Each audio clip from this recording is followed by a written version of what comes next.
خۆشەویستەکانم، پرسیارێکی زۆرمان لێ ئەکرێت لە ڕێگای تەلەفۆن، لە ڕێگای تۆڕە کۆمەڵایەتەکانەوە دەربارەی سحر، دەربارەی جادوو، دەربارەی حەسوودی، نەفەس. ئەمانە خۆشەویستەکانم، ئەم دەردە کوشندەیە بەڕاستی کۆمەلگامانی لەبن دەرکردووە. ئەمەندە بەربڵاوە، ئەمەندە بەربڵاوە، ئیتر نازانی یعنی چۆن خەڵک تێبگەێنی لەم بوارەوە، چۆن هەوڵ بدەی یعنی فریای خەڵک بکەوی. مەسئلەکە ئەمەندە گەورە بووەتەوە، یعنی ئەتوانم بڵێم شیرازەی خێزان لە کوردستانە خەریکە تێکەچێ هەر هەمووی بەهۆی سحر و بەهۆی جادوو ئەوانەوە کە خەڵکێکی زۆر ئەمڕۆ پەنا ئەباتە بەر ئەوە. خوا پەناماندا. طبعا سحرەوە هەر کەسێک بیکە خوا پەنامامدا کافرە، و هەر کەسێکیش یعنی پەنا باتە بەری خوا پەنامامدا یعنی ئیمانی لە قەبێ و زۆر خەتەرە و بۆ ئیمانەکەی زەرەرێکی زۆر زۆری هەیە. بەڵام من نەسیحەت و ئامۆژگاریم زیاتر ڕوەکەمە ئەو خەڵکانەی کە لە سحر ئەترسن، لە نەفەس ئەترسن، لە حەسوودی ئەترسن، یان سحریان لێکراوە. نەسیحەتیانەکەم کەوا پیان ئەڵێم پێغەمبەر صلی الله عليه وسلم هەر وەکو ئێمە وەکو خەڵکی تر سحری لێکراوە،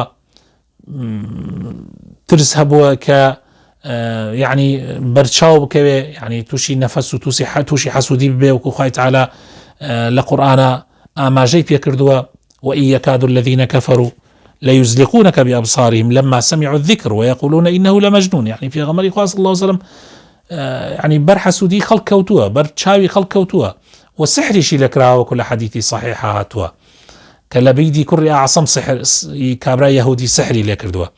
في غمر صلى الله عليه وسلم چی چارە سەرێکی بۆ خۆی کردووە تا ئێمە هەوڵ بدەین هەمان چارەسەر بۆ خۆمان بکەین. خۆشەویستەکانم، چارەسەرەکە بەوە نابێت و بڕۆی بۆ لای کەسێک ڕوقیەت بۆ بکە، یا تەلەڤیزۆنەکە بخەیتە سەر قورئان، یا مۆبایلەکەت ینی قورئان لێدەی بۆ مۆبایل، یعنی بۆ مۆبایل و بە تەلەڤیزۆن و بە ئەمانە مەوزوعەکە چارەسەر ناکرێ. مەوزوعەکە بە خۆت ئەکرێ، خودی خۆت کە سحرت لێکراوە، خودی خۆت کە بەر چاو کەوتووی، کە بەر نەفەس کەوتووی، خودی خۆت.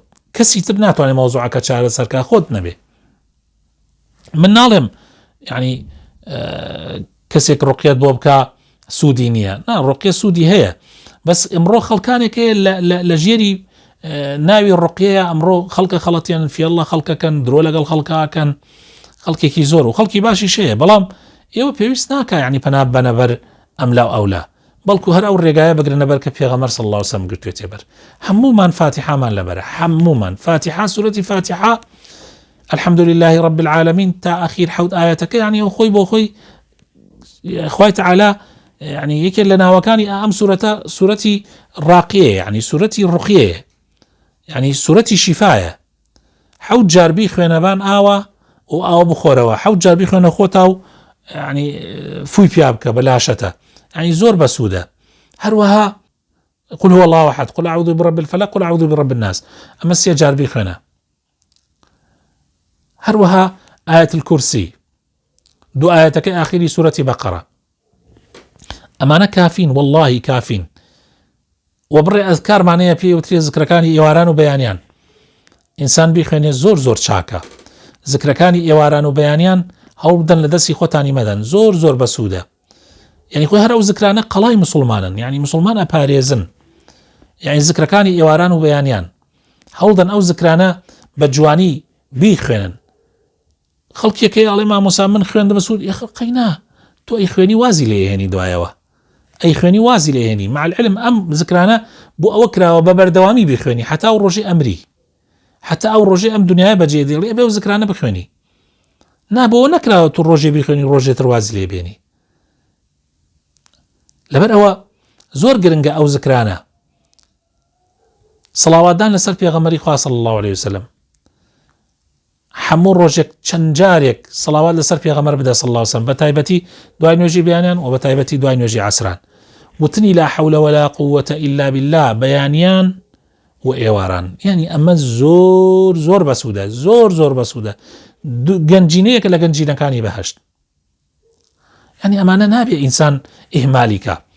دەی تۆ ئەمانە جێبەجێ بکە، 40 ڕۆژ بەردەوام بە بزانم حتا 2 مانگ، لە بینی 40 ڕۆژ و 2 مانگە بزان هیچ سحرێکە مێنێ، بزان هیچ نەفەسێک چاوێک تەسیرت تێکە نایکا بەخوا نایکا بەخوا بەس نەک دوای ئەوە واز لێ بینی تۆ من ئەڵێم ئەوەنە بەردەوام بە ئەسەرەکەی ئەبینی شوێنەوارەکەی ئەبینی بەڵام دوای ئەوە نابێ وازی لێ بێنی هەر ئەبێ ئەم زکرانە بەردەوام بی لەسەری یعنی خۆی سنەتە ئینسان دوای نوێژی بەیانی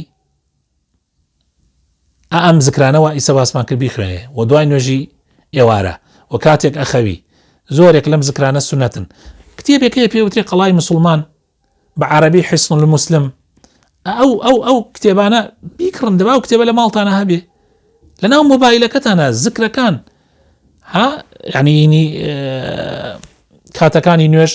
کاتەکانی نوێژ لەناو مۆبایلی زۆر بمانە هەیە هەر لەناو کاتەکانی نوێژە دەستی لێ دە شوێنێکەیە زکرەکانی ئێواران و بەیانیانی تایە ئەو ذکری ئێواران و بەیانیانە لە دەستی خۆتان مەدەن هەوڵدەن بەردەوام بیخوێنن خۆ گشتی 5 دقە تا 10 دقە ئەبا بە مەزبوطی بخوێنە ئێواران و بەیانیان ئینشاءالله پارێزراوەبی ئیتر پێویست ناکات زۆر پەنا ببەیتە بەر ئەم مەلاکە و ئەو شێخەکە و ئەو نازام چێکە و بتان خەڵەتێن و پارەتان لێ بسێن و خەڵکێ ئەڵێ وەڵڵاهی مامۆسا ئیسە تۆزە پێشێ سەریکە تەلەفۆنی بۆم کردین مامۆسا مەلایەک وتێتی بێ ڕۆقیە خوێنمە سەر تا 300,000 لێسێنم یاخر بۆچی یعنی کاکە یعنی بۆ پارەی خۆتان دەن بە خەڵک لە کاتێکە کە خوای تەعالا عەقڵی پێتان داوە چاوی پێتان داوە زمانی پێتان داوە یعنی پێویست ناکات پارەی خۆت بی بە خەڵک خۆت بۆ خۆت زکرەکانی خۆت بخوێنە کاکە تۆ ئەتەوێت یعنی نازانم ئەتەوێت خەڵک چارەسەرت بۆ بکە کاکە تۆ خۆت چارەسەری خۆت بکە خۆت چارەسەری خۆت بکە